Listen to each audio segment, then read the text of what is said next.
শুরুতেই জানিয়ে দিচ্ছি আজকে জরুরি সকল সংবাদ বাংলা সংবাদ। প্রথমে জানাবো বিপদের মুখে ইউন, এক হচ্ছেন বিরোধী এমপিরা। এরপর জানাবো বৈষম্যহীন রাষ্ট্র প্রতিষ্ঠা করতে চাই বলেছেন ফখরুল।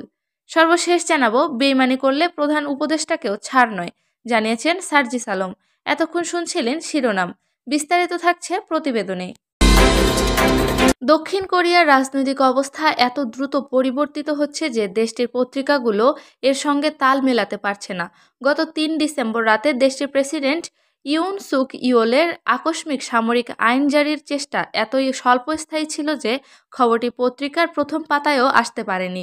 বিবিসির প্রতিবেদনে বলা হয়েছে, তিনি যখন ওই ঘোষণা দেন তখন পত্রিকাগুলো ইতোমধ্যেই মুদ্রণের জন্য চলে গেছে। পরদিনের সংস্করণে তার ওই ঘোষণাকে ক্ষমতা দখলের ব্যর্থ চেষ্টা হিসেবে চিহ্নিত করা হয়েছিল।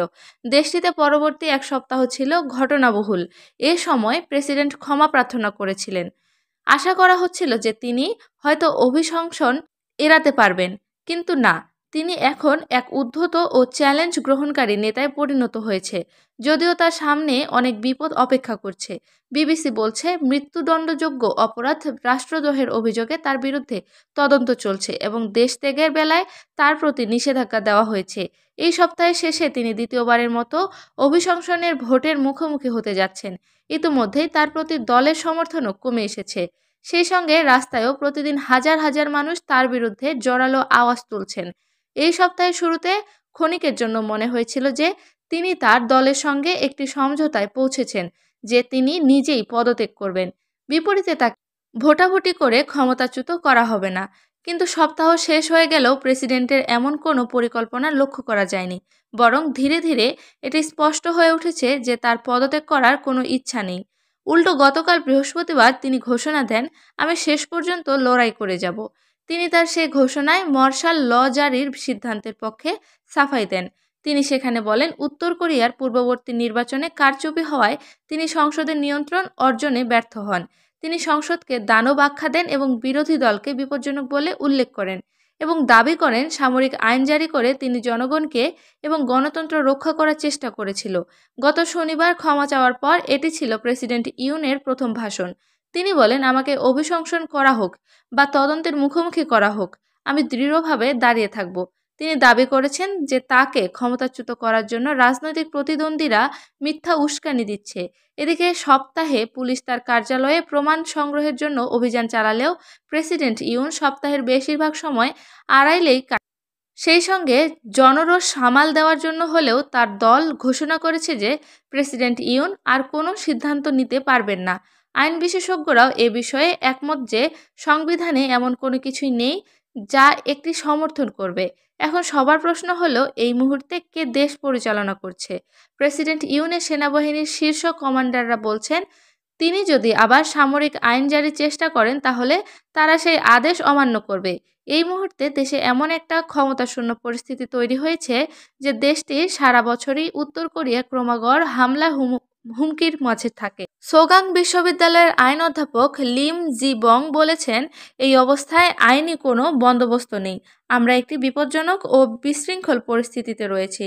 তিনি আরও বলেন, বাইরে থেকে যারা দেখছেন তাদের সবার কাছে এটা স্পষ্ট যে এই ধরনের অস্থিতিশীল ও অদ্ভুত পরিস্থিতি আর বেশি দিন চলতে দেওয়া যাবে না। তবে প্রেসিডেন্টের দল পিপল পাওয়ার পার্টির এটা বুঝতে কিছুটা সময় লেগে গিয়েছিল যে প্রেসিডেন্ট ইউনের অভিশংসন অনিবার্য। এরই মধ্যে গতকাল বৃহস্পতিবার পিপিপি নেতা হান ডং হুন প্রকাশ্যে এসে সকল সংসদ সদস্যকে ইউনের অভিশংসনের পক্ষে ভোট দেওয়ার আহ্বান জানান। তিনি বলেছেন, প্রেসিডেন্টকে অবিলম্বে পদ থেকে স্থগিত করা উচিত। দেশটিতে অভিশংসন প্রস্তাব পাশ করতে 200 ভোট প্রয়োজন। বিরোধী দলের হাতে 152টি আসন রয়েছে, অর্থাৎ প্রস্তাব পাশ করার জন্য তাদের শাসক দল থেকে 8 জনের ভোট প্রয়োজন। বিএনপির মহাসচিব মির্জা ফখরুল ইসলাম আলমগীর বলেছেন, 36 জুলাই বা 5 আগস্ট ফ্যাসিস্ট শক্তিকে পরাজিত করে নতুন সুযোগ সৃষ্টি করেছে। এই সুযোগ কাজে লাগিয়ে আমরা বাংলাদেশকে সত্যিকার অর্থেই একটি গণতান্ত্রিক আধুনিক রাষ্ট্র, বৈষম্যহীন রাষ্ট্র হিসেবে প্রতিষ্ঠা করতে চাই। শনিবার 14 ডিসেম্বর সকালে মিরপুরে শহীদ বুদ্ধিজীবী কবরস্থানে বুদ্ধিজীবীদের প্রতি শ্রদ্ধা নিবেদন শেষে সাংবাদিকদের তিনি এসব কথা বলেন। মির্জা ফখরুল বলেন, শহীদ বুদ্ধিজীবী দিবস আজ।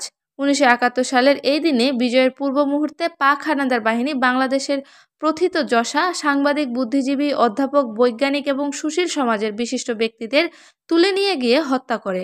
1971 সালে আমরা জাতির শ্রেষ্ঠ সন্তানদের হারিয়েছি। তিনি বলেন, বাংলাদেশের মানুষ 1971 সালে যুদ্ধ করেছিল একটা স্বাধীন, গণতান্ত্রিক ও সমৃদ্ধ বাংলাদেশ বিনির্মাণের জন্য।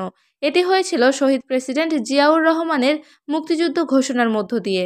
বিএনপির মহাসচিব মির্জা ফখরুল ইসলাম আলমগীর বলেছেন, ৩৬ জুলাই বা ৫ আগস্ট ফ্যাসিস্ট শক্তিকে পরাজিত করে নতুন সুযোগ সৃষ্টি করেছে।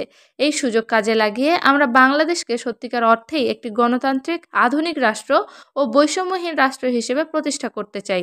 শনিবার ১৪ ডিসেম্বর সকালে মিরপুর শহীদ বুদ্ধিজীবী কবরস্থানে বুদ্ধিজীবীদের প্রতি শ্রদ্ধা নিবেদন শেষে সাংবাদিকদের তিনি এসব কথা বলেন। মির্জা ফখরুল বলেন, আজ শহীদ বুদ্ধিজীবী দিবস। 1971 সালের এই দিনে বিজয়ের পূর্ব মুহূর্তে পাক হানাদার বাহিনী বাংলাদেশের প্রথিতযশা সাংবাদিক, বুদ্ধিজীবী, অধ্যাপক, বৈজ্ঞানিক এবং সুশীল সমাজের বিশিষ্ট ব্যক্তিদের তুলে নিয়ে গিয়ে হত্যা করে। 1971 সালে আমরা জাতির শ্রেষ্ঠ সন্তানদের হারিয়েছি। তিনি বলেন, বাংলাদেশের মানুষ 1971 সালে যুদ্ধ করেছিল একটি স্বাধীন, গণতান্ত্রিক ও সমৃদ্ধ বাংলাদেশ বিনির্মাণের জন্য। এটি হয়েছিল শহীদ প্রেসিডেন্ট জিয়াউর রহমানের মুক্তিযুদ্ধ ঘোষণার মধ্য দিয়ে। বিএনপি মহাসচিব বলেন, জাতীয়তাবাদী দলের পক্ষ থেকে, দলের চেয়ারপারসন খালেদা জিয়ার পক্ষ থেকে এবং ভারপ্রাপ্ত চেয়ারম্যান তারেক রহমানের পক্ষ থেকে আজ আমরা সবাই মিলে শ্রদ্ধা নিবেদন করেছি। শহীদ বুদ্ধিজীবীদের মাগফিরত কামনা করছি। খুব দ্রুত জনগণের ইচ্ছা অনুযায়ী একটি নির্বাচনের ব্যবস্থা হবে জানিয়ে মির্জা ফখরুল বলেন, আমরা সবসময় আশাবাদী। ইতোমধ্যে অন্তর্বর্তী সরকার প্রতিষ্ঠিত হয়েছে। আমরা সহযোগিতা করছি। আশা করি খুব দ্রুত জনগণের ইচ্ছা অনুযায়ী একটি নির্বাচনের ব্যবস্থা হবে। একটি অবাধ, সুষ্ঠু ও নিরপেক্ষ নির্বাচনের মধ্য দিয়ে জনগণ তাদের প্রতিনিধি নির্বাচনের সুযোগ পাবে। এ সময় বিএনপির স্থায়ী কমিটির সদস্য ডাক্তার আব্দুল মঈন খান, নজরুল ইসলাম খান, অধ্যাপক ডাক্তার AZM জাহিদ হোসেন, চেয়ারপারসনের উপদেষ্টা আবুল খানের ভূঁইয়া, আব্দুস সালাম, সিনিয়র যুগ্ম মহাসচিব রুহুল কবির রিজভী সহ বিএনপি ও অঙ্গ সংগঠনের হাজারো নেতাকর্মী উপস্থিত ছিলেন। গণ অভ্যুত্থানের বিশ্বাসের সঙ্গে বেইমানি করলে প্রধান উপদেষ্টা ডক্টর মোহাম্মদ ইউনূসকেও ছাড় দেওয়া হবে না বলে মন্তব্য করেছেন বৈষম্য বিরোধী ছাত্র আন্দোলনের অন্যতম সমন্বয়ক সার্জিস আলম। তিনি বলেন, আমরা দালাল নই, ক্ষমতা পিপাসু নই। এই জুলাই গণ অভ্যুত্থানের বিশ্বাসের সঙ্গে বেইমানি করলে প্রফেসর ডক্টর ইউনূসও যদি হন, তাকেও ছেড়ে কথা বলবো না। শনিবার ১৪ ডিসেম্বর দুপুরে রাজশাহী জেলা শিল্পকলা একাডেমিতে জুলাই শহীদ স্মৃতি ফাউন্ডেশনের আয়োজনে শহীদ পরিবারের পাশে বাংলাদেশ অনুষ্ঠানে প্রধান অতিথির বক্তব্যে কথা বলেন তিনি। আন্দোলনে নিহতদের মরদেহ কবরে থেকে তোলার বিষয়ে প্রশ্ন রেখে সমন্বয়ক সার্জিস আলম বলেন, জুলাই অভ্যুত্থানে গুলি চালালো পুলিশ সদস্যদের শাস্তির বদলে বদলি করে নতুন করে পোস্টিং তদবির চলছে। মামলা বাণিজ্যের সঙ্গে বিভিন্ন রাজনৈতিক দলের নেতা ও প্রশাসনের ঊর্ধ্বতন কর্মকর্তারা জড়িত হচ্ছেন। শেখ মুজিবের হত্যার বিচারের জন্য কবর থেকে লাশ উত্তোলনের প্রয়োজন না হলে জুলাই আগস্টের শহীদদের লাশ কেন তুলতে হবে? ভারত প্রসঙ্গে সার্জিস আলম বলেন, ভারতের সঙ্গে বাংলাদেশের সম্পর্ক কি হবে তা কাজের মাধ্যমে নির্ধারিত হবে। সম্পর্ক ভালো রাখতে চাইলে ভারতকে খুনি শেখ হাসিনাকে আশ্রয় না দিয়ে ফেরত দিতে হবে। বাংলার মাটিতে খুনি হাসিনার বিচার করা হবে। রাজশাহী বিভাগে 63 শহীদ পরিবারের মধ্যে 46 পরিবারকে আর্থিক সহায়তা দেওয়া হয় জুলাই শহীদ স্মৃতি ফাউন্ডেশন থেকে। প্রতিটি শহীদ পরিবারকে ৫ লাখ টাকার চেক দেওয়া হয়। অনুষ্ঠানে বৈষম্য বিরোধী ছাত্র আন্দোলনের কেন্দ্রীয় নেতারা ও রাজশাহী প্রশাসনের ঊর্ধ্বতন কর্মকর্তারা সহ 46টি শহীদ পরিবারের সদস্যরা উপস্থিত ছিলেন।